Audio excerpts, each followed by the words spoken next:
Salut l'équipe, c'est Erwan, bienvenue sur ce podcast sur l'After Sorare. On est de retour aujourd'hui et aujourd'hui je suis accompagné de The Noob. Hello tout le monde. Salut The Noob, avec nous il n'y a pas Torque malheureusement aujourd'hui, mais on a un autre invité. Salut Nicolas, merci d'être avec nous dans l'After aujourd'hui. Salut à tous les deux et ouais, ravi d'être avec vous, c'est cool qu'on puisse passer ce petit moment ensemble. Ouais, là t'es dans le meilleur After de France, hein. Voilà, il n'y a pas de concurrent, de loin. Tu prends même plus la peine de préciser After Sorare maintenant. Voilà, ouais, c'est l'After Sorare. On prend la place numéro 1. Voilà, c'est ça. Mais écoute, ouais, merci beaucoup de nous honorer de ta présence. Donc, on a pas mal de questions à te poser. Ça va concerner Sorare, bien évidemment. Ça va être des questions, voilà, plutôt approfondies, on va dire. Donc, pour les personnes qui connaissent pas trop Sorare ou pour les nouveaux, t'as fait déjà d'autres podcasts qui sont très bien et où tu expliques vraiment bien le jeu. Très bien. Ouais, pour préciser, juste, t'as fait des interviews avec Crypto Toast. T'as fait des interviews récemment avec Crypto Matrix. Non, ça c'est hier Bruagan qui a fait l'interview. Ouais. Donc c'est peut-être des interviews plus basiques entre guillemets qui pour présenter le jeu et les faire découvrir le concept. Ouais, complètement. Ouais. C'est des très bons points d'entrée. Ouais, je pense effectivement pour comprendre le concept. Il y a pas mal de vidéos aussi maintenant sur YouTube qui sont pas mal pour s'intro au jeu, je pense. Mais donc ouais, je suis ravi d'aller là sur des trucs, des sujets, enfin qui vont plus parler à peut-être pas aux anciens, mais ceux qui jouent depuis déjà quelques semaines ou quelques mois, quoi. C'est ça. C'est le but, tout à fait, c'est ça. Bon, déjà, on va commencer, bon, quand même, un peu simplement. Donc, toi, comment tu définirais ton jeu au stade actuel? Comment je le définirais quand tu veux dire définition, si je le présente à quelqu'un qui a jamais entendu parler, tu veux dire? Alors non, c'est pas tout à fait ça, c'est plus dans le sens, qu'est-ce que tu en penses actuellement par rapport à votre avancée? Est-ce que vous êtes content du chemin parcouru jusqu'ici? Est-ce que c'est ce que vous attendiez pour cette période actuelle? Ok. Ouais, alors en fait, c'est bien qu'on fasse aussi ce petit moment en début d'année parce que c'est toujours un moment où on définit les objectifs stratégiques de l'année, où on les partage avec tout le monde, les investisseurs, la team, les parties, enfin la communauté, etc. Donc, j'ai pas encore fait la MA où je détaillerai ça un peu plus, mais en tout cas le travail en interne on l'a fait. En gros, moi, ce que je pense, c'est que on a un marché en fait en gros, il y a un intérêt pour ces cartes, donc il y a un marché qui s'est bien développé, même si on sait qu'il y a encore beaucoup d'inefficacité de travail à faire sur le secondaire pour rendre plus liquide, plus efficace, etc. Mais enfin voilà, quand tu regardes les volumes, que ce soit et sur le primaire et sur le secondaire, là où on était il y a 12 mois, là où on est aujourd'hui, c'était une croissance très très forte qui nous a amené en haut des charts sur en tout cas dans le blockchain gaming. Après, sur l'aspect jeu, je pense qu'on est au niveau, pas au niveau zéro, mais voilà, on est aussi au tout début, quoi. Il y a une base qui est posée, et l'objectif de l'année qu'on a nous, maintenant, d'accélérer sur le gameplay en fait du jeu, et d'améliorer aussi l'onboarding pour les utilisateurs qui sont néophytes. Et de le rendre plus accessible d'un point de vue prix. C'est un peu ça les trois gros enjeux sur lesquels on va travailler. Et quand on parle du gameplay, c'est pas simplement le gameplay pur autour de la core loop, so5, j'achète une carte, je compose mon équipe, j'ai des rewards. C'est aussi tout ce qui va autour, c'est la dimension objet de collection, comment je progresse en tant que collectionneur, et comment je construis une évolution de manager en fait, au-delà de est-ce que j'ai gagné une carte ou des Ethers ce week-end, quoi. Donc c'est ça un petit peu les enjeux, et ouais, du coup j'espère que ça répond à votre question. Ouais, Oui, en grande partie, totalement. Tout à fait. Et plus, est-ce que tu peux comprendre, alors on va rentrer dans le vif du sujet directement, il y a un sujet qui me tient un peu à cœur. Ouais. J'ai l'impression qu'en fait, les utilisateurs de Sorare Ouais. sont assez impatients, on va dire. parce qu'ils se rendent compte du concept énorme qu'est Sorare en fait. Ouais. Et j'ai l'impression que certains sont, enfin, vu que c'est un jeu d'argent et que c'est un jeu de passionnés, j'ai Ouais. l'impression qu'il y a beaucoup de demandes, enfin, vous êtes très sollicité. Comment Ouais. vous gérez ça en interne? Parce que je pense qu'il y a certains jours, ça doit quand même pas mal vous saouler d'être d'être autant sollicité. Mais est-ce que vous comprenez cet engouement? Comment vous le gérez? Est-ce que vous arrivez à vous y retrouver, à vous dire peut-être oui, sur ce coup-là ils ont raison, sur ce coup-là ils ont tort. Comment vous Ouais. tranchez? Ouais, c'est une super question. En fait, ce qu'on a appris à faire et ce qui est un peu une règle d'or quand tu construis un produit consumer grand public, c'est donc et surtout quand ton produit commence à marcher, c'est-à-dire que tu as de l'engouement, voilà, c'est pas juste un prototype, mais ça avance. C'est de dissocier un petit peu le feedback, enfin type solution et le feedback type le problème, parce que en fait, ce qui est important, c'est vraiment tu vois, quand tu reçois un grand message de feedback avec voilà, il faudrait faire ça. En fait, c'est de prendre un pas de recul et de dire ok, c'est peut-être la bonne solution, c'est peut-être pas la bonne solution, c'est pas le sujet. Le sujet, c'est quoi le problème? Pourquoi il y a 1, 2, 3, 10, 15 managers qui me disent il faut faire ça ou ça va pas, et vraiment d'essayer de comprendre la cause racine du problème. Et après, chez nous, essayer d'avoir les meilleures personnes pour pouvoir faire la meilleure solution, qui peut être une solution qui nous a été présentée, et ça nous est arrivé plein de fois de le faire ou pas, quoi. Mais du coup, je pense que ça, c'est un peu une règle d'or. Et après, donc ça, c'est le premier truc, et c'est pas toujours facile à faire, sur prendre un pas de recul et voir c'est quoi vraiment le problème, pourquoi il y a ce message qui revient. Et après, le deuxième point qui est important, c'est en fait regarder loin, en fait, garder ta vision. Parce que je parlais un petit peu des objectifs de l'année, donc on a des choses voilà assez lourdes mais assez précises à la fois qu'on veut délivrer cette année ou ce trimestre ou ce mois-ci, etc. Et en même temps, faire des petites itérations sur des choses qui sont peut-être plus cosmétiques, qui sont plus des petites évolutions du X. Et ça, pour le coup, c'est vraiment du feedback qu'on reçoit, et on en reçoit énormément tous les jours. Et voilà, il faut aussi faire ces petites évolutions là, quoi. Et donc faut trouver cet équilibre, garder un peu de bande passante dans l'équipe pour faire ces petites itérations, et en même temps délivrer sur la grande vision à 5 ans, à 1 an, ainsi de suite, quoi. Donc voilà, donc c'est un peu quelques règles, quelques principes qui sont importants. Et après, voilà, il faut juste staffer, quoi.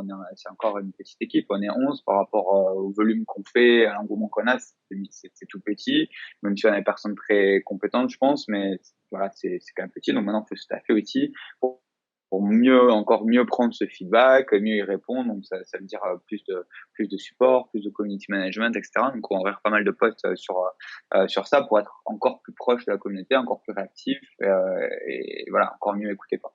Et justement, tu parles de recrutement. Il y a des freins à ce recrutement actuellement, ou c'est que vous préférez prendre bien votre temps pour trouver les bonnes personnes et les profils que vous recherchez, ou... Ouais, c'est vraiment ça en fait. Non, on a des centaines de candidatures, on a énormément de candidatures. Voilà, on a voilà un process qui est ce qu'il est, qui est exigeant, et on a voilà une barre entre guillemets qui est haute, que ce soit sur les compétences techniques ou le fit avec l'équipe, etc. Et donc moi, même dans les endroits où ça fait mal, c'est-à-dire où je sais qu'il me faut quelqu'un tout de suite, je préfère attendre 2, 3, 4 plus, même si c'est pas exactement la personne qu'il nous faut. Voilà, c'est une approche que j'ai depuis le début, et du coup ça pique des fois pour nous tous, parce qu'on en fait tous un peu plus, mais on se retrouve au final à avoir une team hyper enfin, avec beaucoup de cohésion, des gens qui arrivent le matin, enfin, tu vois, on n'a pas l'impression de bosser, quoi. Enfin, c'est cool, hein. Bon, ouais, j'espère que ça répond à ta question, quoi. Ouais, ouais, ouais. Et juste pour résumer en quelque sorte, toi, le développement de SOAR majeur, en gros, tu te diras, tu penses dans combien de temps tu vas te dire, voilà, on a fait ce bout de chemin, on a fait le plus dur, maintenant ça va être que du plus. Est-ce qu'il y aura un moment, une date butoir, genre dans 2, 3 ans, est-ce que tu vas te dire le jeu, voilà, il est bien fixé, on est bien, on va pouvoir continuer tranquillement, quoi. Ouais, je pense qu'on sera le plus gros groupe d'entertainment au monde. Je me dirais, ok, on y est.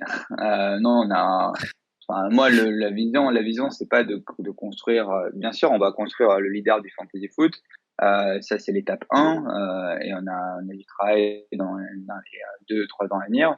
Ensuite, autour de ce So5, ensuite, autour de ça, il y aura un écosystème de jeux. Donc, il y aura des dizaines de jeux où tu vas pouvoir jouer avec tes cartes. C'est l'étape 2 de la vision, c'est avoir une plateforme ouverte. C'est la beauté aussi de ces cartes blockchain, parce que tu peux les trader librement, mais tu peux aussi les utiliser librement, les bouger dans d'autres jeux, dans d'autres cache display dans peut-être demain dans Instagram, chez toi, à l'intérieur, etc. Tu es vraiment libre de faire ce que tu veux avec. Donc ça, c'est l'étape 2, c'est pouvoir cette vision de plateforme. L'étape 3, c'est une vision un peu plus média, en fait, qu'on commence déjà à bosser, où tu vas voir, tu vas peut-être Mbappé marque, bam, dans la seconde qui vient, tu vois la vidéo du but sur ton app. Donc je pense que les comportements sont en train de changer en termes de consommation de foot. On va plus sur du short form, et donc ça s'adapte très bien à ce qu'on fait. Donc c'est des choses qu'on proposera aussi à un moment donné. Et puis après on ira vers d'autres sports, on ira vers d'autres marques, et voilà, on peut construire voilà, le plus gros groupe d'entertainment que ce monde ait connu. Donc quand on sera là, je me dirais ok, j'ai délivré, on a délivré tous ensemble sur ce qu'on voulait faire. Donc c'est pas une vision ni à 6 mois ni à un an, c'est une vision à 10 ans, quoi. Ok, d'accord. Ouais. D'ailleurs, Nicolas, tu as parlé tout à l'heure du fait du gameplay qui doit être plus fun. C'est vrai que nous, on a pas mal de retours sur ça sur le Discord français. Et on a aussi des retours sur la rentabilité qui, selon eux, diminue justement avec l'arrivée de nouveaux joueurs. Moi, je pense que les deux sont liés finalement, que le fun et la rentabilité est lié parce que si le jeu était plus fun, les gens feraient peut-être moins attention à la rentabilité. Ouais, Vous, ouais, concrètement, qu'est-ce que vous avez en tête pour améliorer ça, améliorer le gameplay, en faire un gameplay plus fun? Qu'est-ce que vous avez en tête? ouais, ouais. Je suis 100% d'accord. En fait, c'est effectivement à partir du moment où le jeu est encore à des stades embryonnaires, bah forcément, du coup, tu dis ah putain, avant j'arrivais à gagner une carte par semaine, ou 2 cartes par semaine, et maintenant c'est plus le cas. Des fois, c'est toutes les 2 ou 3 semaines, etc. Donc, les pistes pour répondre du coup à ta question, on va développer un peu la dimension sociale du jeu. Donc, on va pouvoir faire des choses avec ses potes. Donc, je vais pas rentrer dans trop de détails parce que c'est trop tôt en fait, mais c'est des choses qu'on va faire dans l'année en fait. Donc, il y a cette dimension sociale sur laquelle on va avancer. Il y a une dimension aussi plus long terme en fait où tu vas progresser. C'est pas juste tu vas gagner, enfin obtenir telle position sur telle division sur cette semaine, mais plus une accumulation de bonnes positions qui vont te permettre de débloquer des choses.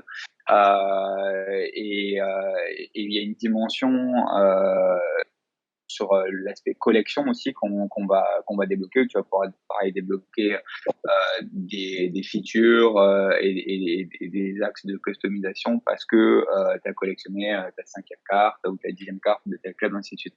Et on va pouvoir te permettre aussi de mieux gérer ta collection, de taguer tes cartes, tu vois, de les afficher d'une certaine manière, etc.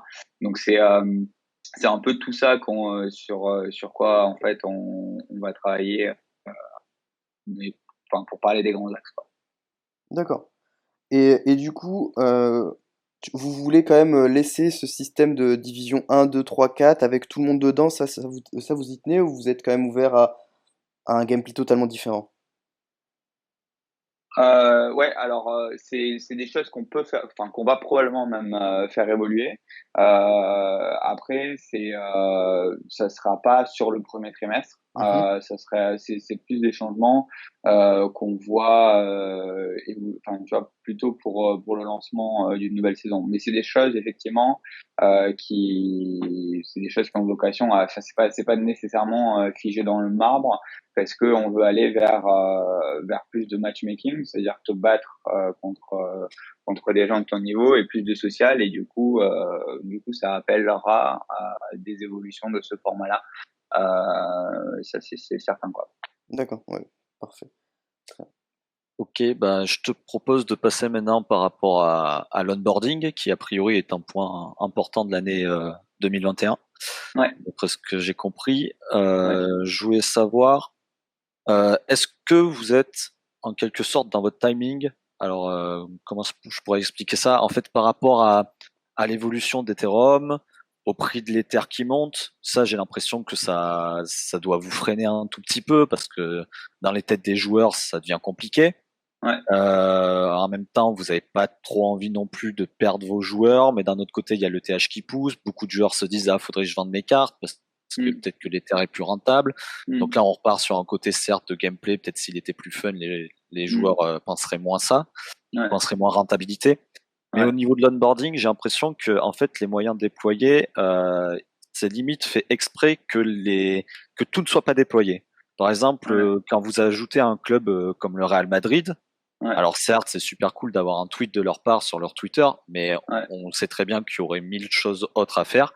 ouais, Et moi, mon ressenti là-dessus, c'est tout simplement que vous voulez pas faire péter le jeu en quelque sorte pour ouais, l'instant, ouais, parce que niveau frais de transaction, peut-être que ça serait trop dur à supporter. ouais, Charge sur le site, des fois on constate quelques ralentissements au niveau des onboarding, surtout au moment de Fenerbahçe, ça a été pas facile. ouais. Voilà, est-ce que pour vous vraiment l'onboarding c'est quelque chose que vous devez travailler, que ce soit techniquement au niveau de la com et tout ça, avant de vraiment être là pour attirer des dizaines de milliers d'utilisateurs? Ouais, ouais, ouais, c'est une super question sur un peu le go-to-market et comment on aborde un petit peu les différentes vagues de nouveaux managers. En fait, je pense qu'il y a un gros malentendu dans l'univers blockchain et crypto. En plus, c'est la question de l'adoption de masse. Tu vois, c'est genre, tu vois, les gens pensent que du jour au lendemain, un projet peut faire 0, 10 millions en termes d'utilisateurs, mais ça n'existe pas en fait. C'est même Facebook et tous les plus grands produits consommateurs. En fait, c'est construit par phase, par vague, et donc les toutes premières vagues, la plupart des gens ne les ont pas connues en fait.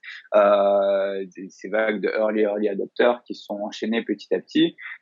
Et en fait, comme tu dis, si tu veux aller trop tôt vers un cercle qui est trop large, que tu vois, tu peux décrire comme le fan Monsieur Tout le Monde, tu vois, genre le fan de tous les jours, tu vois, qui regarde l'Euro et la Coupe du Monde et peut-être un ou deux autres matchs par an. Si tu es allé trop tôt vers ce profil-là, comme tu dis, tu casses le jeu parce qu'en fait ton jeu il est pas prêt, il est pas mûr. Tes moyens marketing sont pas mûrs, ton onboarding il est pas mûr, ton support il est pas mûr, donc tu casses tout. Et du coup, en fait, bah, finalement, t'arrives à zéro parce que tu dégoûtes les gens qui sont là, ceux que tu essaies d'attirer, ils viennent pas, etc. Donc, en fait, il faut avoir une approche très méthodique de comment tu approches les gens que tu targetes et qui est-ce que tu targetes. Et c'est pour ça qu'aujourd'hui, tu vas pas nous voir, tu vois, faire une pub dans les stades, faire une pub sur les maillots, ainsi de suite. C'est pas des choses parce que on toucherait un segment pour lequel on sait qu'on sera peut-être prêt dans 6, 9, 12 mois, mais qu'on n'est pas prêt aujourd'hui. Donc aujourd'hui, on grossit déjà plus vite que ce qui était dans tous les business plans et même les business plans très optimistes qui étaient imaginés. Donc quand je regarde la croissance du nombre de managers semaine après semaine, la croissance du volume, etc., ça se passe très bien. Mais il faut garder cette approche où il faut y aller entre guillemets pas à pas, petit à petit, et bien faire évoluer le gameplay, bien faire évoluer le onboarding pour à chaque fois être prêt quand tu cibles une nouvelle typologie de managers, à être prêt pour répondre à leurs attentes, tu vois, et pas générer de la frustration. Ouais, tout à fait, ouais. Ok. Et justement, ouais, une petite question par rapport à ça. Par exemple, quand vous voyez des youtubeurs comme Valouz et Grizzly, Oui. Grizzly Ouais, Théo arriver, Ouais. J'aimerais bien en fait savoir la réaction dans le bureau. Est-ce que vous prenez un petit peu peur parce que vous vous dites si Non, s'il fait une grosse pub, ça peut onboarder peut-être un peu trop de monde, on risque de dépasser les non. quotas acceptables.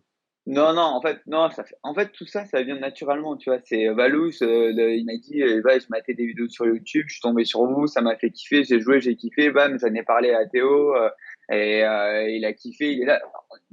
C'est authentique, ça veut dire qu'en fait, on commence à être prêt pour ce type. Donc, tu vois, nous, enfin, après, tu vois, techniquement, même en termes de support, en pic, on sait le gérer. Voilà, on n'est pas effrayé du truc, tu vois.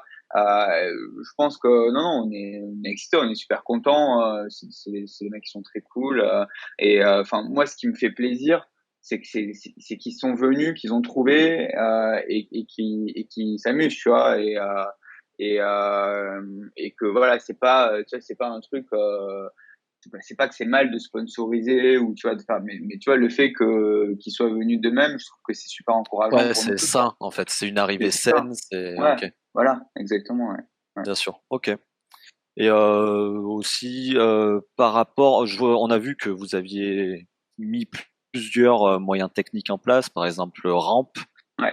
Est-ce qu'il y a encore des partenariats auxquels on doit s'attendre pour faciliter plus côté crypto adoption en quelque sorte, ou Ouais. est-ce qu'à terme le but c'est vraiment de cacher toute cette partie que Mm. l'utilisateur ne se rende même plus compte qu'il utilise de l'Ether en fait Ouais. derrière. Ouais, ouais. Bah, moi, ce que je dis depuis le début, en fait, à l'équipe, c'est en fait ce qui est important, c'est que en fait, en gros, les managers sentent ce qui est important sur le fait que ces cartes vivent sur une blockchain, sans en vivre les complexités que tu as aujourd'hui, parce qu'aujourd'hui, construire un produit blockchain, comme on le fait, c'est un peu comme construire un site web à la fin des années 90. Tu as plein de briques d'infra qui n'existent pas, tu dois les faire toi-même, tu as des frictions dans tous les sens. Mais notre devoir, c'est de les gommer petit à petit. On en a déjà gommé certaines, on va continuer à en gommer.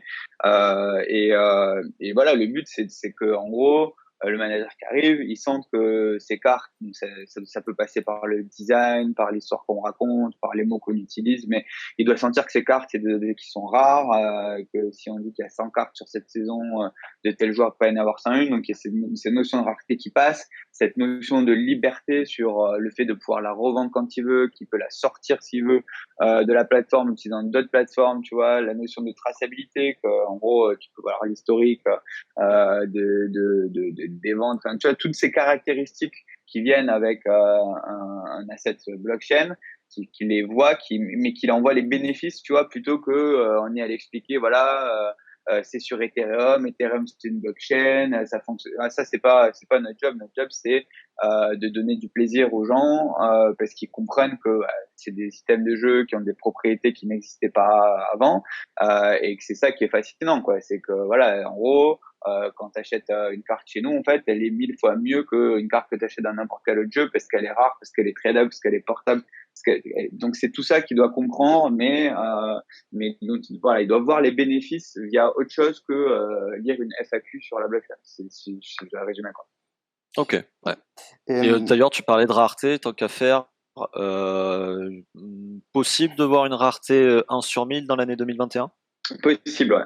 Possible. Après, voilà, moi encore une fois, quand je parle des objectifs de l'année, enfin, je parle pas nécessairement de solutions, mais je parle d'objectifs, de ceux qu'on doit résoudre en fait. Et un des points qu'on doit résoudre, et c'est, je pense, clair pour tous, c'est que c'est trop cher.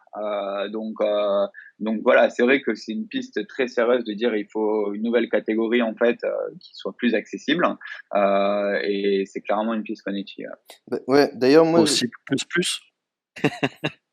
Pardon? Possible plus plus ou possible neutre? Possible, ouais, enfin, c'est à l'étude, c'est à l'étude. Voilà, pour être transparent, c'est quelque chose sur lequel on travaille, quoi. D'accord. Ça veut pas dire qu'on le fera, mais on bosse dessus. Ok. d'ailleurs, du coup, je voulais juste revenir vite fait parce que tu as dit aussi que vous bossiez sur le nouvel onboarding. Ouais, C'est clairement fait, par exemple, c'est qu'il y aura plus de draft, vous allez changer ça, comment ça, c'est quoi ouais, vos actes? complètement, ouais, ouais, bah, ouais, ouais, c'est ça. Donc ça va être plus. En fait, il faut aller plus vite et plus simple. Et du coup, la draft, c'est fastidieux quand même. Il faut commit beaucoup de temps si tu veux le faire. Et puis en plus, même si tu commit beaucoup de temps, en fait, tu connaissais pas forcément les détails du gameplay, donc t'as une frustration parce que 2 jours après, tu te rends compte quoi. Si tu savais que les goals c'était cher en rare, bah, peut-être t'aurais passé plus de temps. Enfin, tu vois, il y a tout ça. Donc on va ship un truc là, c'est prêt là. Je pense que la semaine prochaine, ça devrait être en prod, qui est vraiment beaucoup plus stylé que ce qu'on a aujourd'hui et qui j'espère nous aidera à convertir mieux. Après, quand moi je regarde les chiffres et les benchmarks sur la conversion, on convertit bien, on convertit vraiment bien. Enfin, si tu regardes le nombre d'utilisateurs qui sign up et le nombre de personnes qui finissent par acheter des cartes, on est sur quelque chose qui est bien plus élevé que sur la plupart des jeux mobiles. Mais malgré ça, on doit faire encore beaucoup mieux parce que voilà, on n'est pas du tout au niveau où je veux qu'on soit pour onboarder nos utilisateurs, quoi.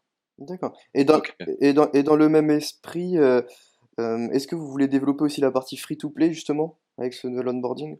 Ouais, c'était ma question, ouais, très Ouais. bien. Ouais, alors ça, c'est une question qu'on s'est évidemment beaucoup posée. Et tu vois, quand tu te poses la question comme ça, tu te dis, bon, est-ce qu'il faut aller sur plus de free-to-play? Là, tu dis, ben ouais, bien sûr, évidemment, la Rookie League, il faut la laisser ouverte. Pourquoi pas? Peut-être qu'au bout de 15 Game Week, tu vas convertir plus que si tu arrêtes au bout de 8. Donc, voilà. Et c'est la réponse qu'on s'est faite aussi nous au début. On s'est dit, bon, bah ouais, allez. Puis après, on s'est dit, bon, comme chaque feature, on va quand même se poser, on va étudier toutes les implications, qu'est-ce que ça veut dire en termes de support, qu'est-ce que ça veut dire en termes de gameplay pour cette partie free-to-play, qu'est-ce que ça veut dire voilà, en termes de tout un tas de sujets qui impactent la société. Et la conclusion à laquelle on est arrivé, c'est aujourd'hui, à l'état actuel de Sora, du produit, etc., si on le fait, on va pas bien le faire. Et, on va le faire à un niveau qui va nous décevoir parce que ça reviendra à construire 2 sociétés différentes, une société entre guillemets qui va développer un gameplay free-to-play où il y a déjà plein de jeux qui sont très bons sur le marché et en même temps du coup prendre plein de ressources alors qu'on connaît toutes les limitations de notre jeu version payante entre guillemets actuelle. Et donc on se dit ok, on va finir par faire 2 trucs moyens et ça nous va pas. Du coup en fait déjà attelons-nous cette année à faire un super jeu sur la partie qui existe en continuant à utiliser cette partie très limitée de free-to-play qui est presque un petit peu une espèce d'onboarding, on peut plus le voir comme ça plutôt que vraiment comme un jeu free-to-play, parce qu'aujourd'hui, voilà, on n'est pas à une étape où on peut développer un jeu free-to-play qui va nous exciter où on va pouvoir gérer un afflux, tu vois, de joueurs, ça a beaucoup d'implications. Donc c'est quelque chose qu'on va faire, mais c'est un peu plus tard. C'est pas dans les 6 mois à venir, on va dire, quoi. Bah ouais, je t'avoue qu'en fait, avec cette notion de free-to-play, j'ai un peu de mal parce que certes, c'est gratuit pour l'utilisateur, mais pour vous, c'est pas gratuit, dans le Ouais, sens où vous récompensez la Rookie League. Et en ouais, fait, j'ai juste l'impression que c'est encore lié au fun du jeu, tu vois. Ouais, ouais, exactement. C'est ce que Si j'allais dire. demain t'as un gameplay vraiment fun, alors ouais, certes, le mec il va arriver, il va jouer avec ses cartes communes, peut-être sans toucher une reward parce que vous aurez supprimé par exemple les rewards de la rookie. Mais ouais, s'il a du fun, ça peut plus le tenter de passer sur une partie payante, parce que là, il va se ouais, dire, en plus d'avoir du fun, je vais pouvoir gagner des cartes, tu vois. ouais, ouais. Donc, Ouais, mais je suis c'est pour ça. complètement, ouais, ouais, c'est complètement, non, non, mais je suis d'accord avec toi, c'est complètement lié à ces évolutions sur le gameplay et ouais, sur le produit de manière générale. Ouais. Ouais, en tout cas, bonne nouvelle pour moi, je trouve, l'arrêt de la draft. Même si de base, je trouve que c'était une bonne idée. Moi, c'est vrai que la plupart des amis que j'ai onboardés avaient du mal avec ça, parce que, comme tu l'as bien dit, ils connaissaient pas le jeu, donc ils savaient Ouais. pas quoi prendre, et c'est vrai que tu as des prix assez Ouais, hallucinants en plus, donc ouais, c'est vrai que c'était... Voilà. Et, j'espère que ça va être mieux, ouais, ce que vous allez faire, du coup. j'espère aussi. Ouais. Ok, donc on va passer à la troisième partie, donc on va un peu parler du futur de Sora. Ouais, Le futur plus ou moins moyen long terme, on va dire. ouais. Donc toi, tu te vois où dans 2 ans, savoir c'est quoi? Bah c'est cool parce que du coup j'ai fait une petite intro à moi-même tout à l'heure, mais euh, dans 2 ans, le goal, enfin ouais, l'objectif c'est de c'est d'avoir un jeu fantasy leader, quoi. Tu vois, qu'en gros, moi je trouve que c'est une anomalie en fait que quand tu regardes le foot, qui est quand même le sport le plus populaire au monde, t'as un jeu vraiment très grand public qui est FIFA, quoi. Et à côté, bien sûr, t'as Football Manager et il y a quelques autres jeux, mais voilà. Et je pense qu'il y a une énorme place à prendre pour construire un fantasy global et qui soit excitant et qui soit un leader mondial de son secteur. Donc ça, c'est l'objectif qu'on a en fait à 2 ans. Après, c'est toujours bien sûr ce mix entre fantasy qui utilise des collectibles blockchain. Les deux vont ensemble en fait, et c'est ça qu'on veut développer sur les 2 années à venir. Euh, moi, ma question, c'est plus pour du court terme. Concernant les clubs, je crois que vous aviez dit donc 150 fin 2020. Ouais, Bon, il en manque quelques-uns, mais bon, avec déjà l'Eredivisie qui vient d'arriver, on s'en rapproche très nettement. ouais. Si on suit les schémas, c'était plus pour les ligues challenger, on va dire, c'était des ligues complètes généralement, ou plusieurs clubs en même temps, en tout cas. Ouais. Vous allez rester sur ce genre de schéma, c'est-à-dire pour les gros clubs, on les annonce l'un après l'autre, et ensuite Ouais. pour les ligues un peu plus petites, histoire d'avancer, on les annonce directement tous les clubs ensemble. Alors, on va annoncer d'autres ligues. En fait, enfin, le truc, c'est que sur ces questions des accords de partenariat, etc., il y a pas une réponse, mais il y a plein de réponses en fonction du continent, que ce soit l'Amérique latine, l'Asie, l'Europe, ainsi de suite. Je pense que ce que je peux dire de manière, voilà, enfin, on va rester sur l'objectif d'embarquer les top ligues. Maintenant, on a quasiment tous les top clubs, quelques exceptions clés près. Maintenant, l'objectif, c'est d'avoir ces ligues-là en entier, quoi. C'est aussi simple que ça. Faut qu'on embarque toutes les top ligues dans les mois à venir, quoi. Oh, la Ligue 1, ça devrait pas être bien difficile à l'avoir vu la situation compliquée en ce moment. C'est vrai que non, mais c'est un point. On est sur un marché où on a la chance de commencer à avoir des ressources de notre côté, et on est malheureusement dans une situation, voilà, où les principales ligues, les principaux clubs ont besoin de cash. Donc c'est pas un contexte qui nous est défavorable. Après, ça fait pas tout, quoi. Derrière, il y a beaucoup beaucoup d'autres facteurs qu'il faut aligner, en fait, ou de planètes qu'il faut aligner avant d'arriver à des contrats Ouais, bien sûr. comme ça. Comme je le disais il y a encore quelques mois, on parle à tout le monde, on a des discussions qui sont des fois signées, pas encore annoncées, des fois très avancées, des fois en cours de conversation, mais voilà. Et on a nous-mêmes quelquefois des petits, tu vois, des petites surprises, des trucs qu'on pensait annoncer une semaine après, finalement qu'on annonce 5 mois après. Enfin, voilà, c'est un monde plein de surprises. On sait qu'on va y arriver. Et voilà, petit à petit, là, dans les mois à venir, ça continuera à se débloquer. Après, c'est un cercle positif, hein, quand tu vois maintenant là où on en est, c'est chaque édition, chaque club, chaque ligue, ça amène de la crédibilité en plus, et ça rassure en fait après les plus gros, quoi, tu vois. Et toujours un peu bloqué niveau première ligue, je suppose. Ça doit être. En fait, c'est une pyramide qu'il faut remonter en fait. Donc là, on est en train de remonter la pyramide, quoi. Il y a aucun blocage en fait. Il y a des conversations qui sont là et qui prennent du temps. Enfin, pour donner un exemple avec le PSG, c'était avant même que j'incorpore la société fin 2018, avant même qu'on commence à réfléchir début 2019 vraiment ce qu'on va faire de Sorare, j'avais commencé à parler au club. Donc ça a mis quasiment 2 ans en fait. Il y a aucun sujet qui est bloqué. Il y a aucun endroit où on se dit ça on pourra pas le faire parce qu'il y a tel concurrent ou autre. Non, en fait on crée un nouveau produit sur une nouvelle catégorie, donc il y a zéro blocage. J'ai lu quelques fois dans les forums, ils sont bloqués en première ligue. Non, il y en a zéro blocage. On a des conversations qui sont en cours partout. Après, c'est des sujets, voilà, où il y a pas mal d'enjeux, pas mal d'impacts à différents niveaux et qu'il faut discuter. Donc, il faut de la patience, quoi. C'est des sujets où moi je travaille toutes les semaines avec l'équipe Et voilà, nous on bouge vite, mais eux ils bougent à leur rythme. Et c'est des rythmes qui sont pas les nôtres. Donc des fois c'est frustrant pour nous.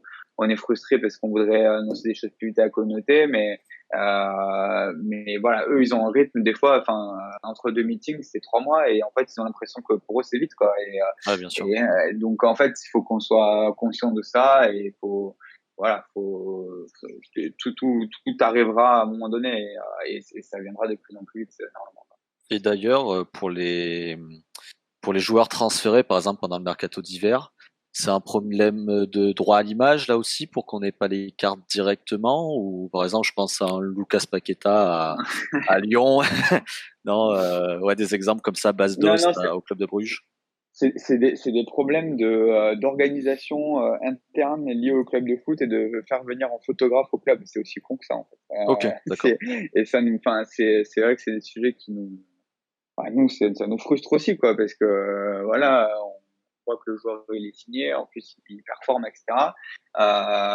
Mais voilà, après, ben on doit attendre d'avoir le cliché officiel qui vient du club et donc voilà, il faut, on les chasse tous un par un dans les process de chasse de photos, tu vois. Ok. Et dès qu'on les a après, en fait, vraiment la journée où on a la photo derrière, on en voit quoi. Hein, mais quelquefois, c'est vrai que ça prend un peu de temps et c'est un peu frustrant. Quoi. Mm. Et Nicolas, au fait, vous disiez depuis le début que vous voulez signer le top 20 ligues. Qu'est-ce que le top 20 Ouais. ligues? Ah, tu prends un classement, je crois que tu l'as sur Wikipédia des ligues, tu les classes un petit peu par revenu parce que bon, c'est un proxy qui est pas mal pour voir leur puissance et tout. Et t'as les top 20 ligues, donc t'as les principales ligues européennes, les principales ligues d'Amérique latine, enfin et d'Amérique du Nord aussi bien sûr, les principales 3-4 ligues asiatiques et quoi. D'accord, ouais. Bah, dis-moi, enfin, je sais pas si enfin, si c'est une question plus précise que ça, Non, mais non, c'était ça, parce que c'est vrai que, par exemple, il y en a beaucoup qui se demandent est-ce qu'il y aura l'Arabie Saoudite, le Qatar, voilà, ouais. Alors pour moi, c'est là que tu sors un petit peu du scope, quoi. Après, on pourrait les imaginer en couverture pour les joueurs qui sont transférés. Donc ça, mais du coup, ça touche à d'autres contrats qu'on a avec notre fournisseur de données. Et surtout de savoir qu'ils aient parce qu'il couvre certains trucs, mais à plein de niveaux différents, quoi. Et nous, on est à un niveau très très avancé de couverture qu'il nous faut pour pouvoir faire ce qu'on fait en termes de capture de données. Donc il y a des championnats où malheureusement c'est pas encore le cas. D'autres, l'Ukraine, c'est un bon exemple, quoi. C'est un peu frustrant de voir que il n'y a pas encore ce niveau de couverture, alors que c'est pas non plus un championnat enfin, totalement mineur, quoi.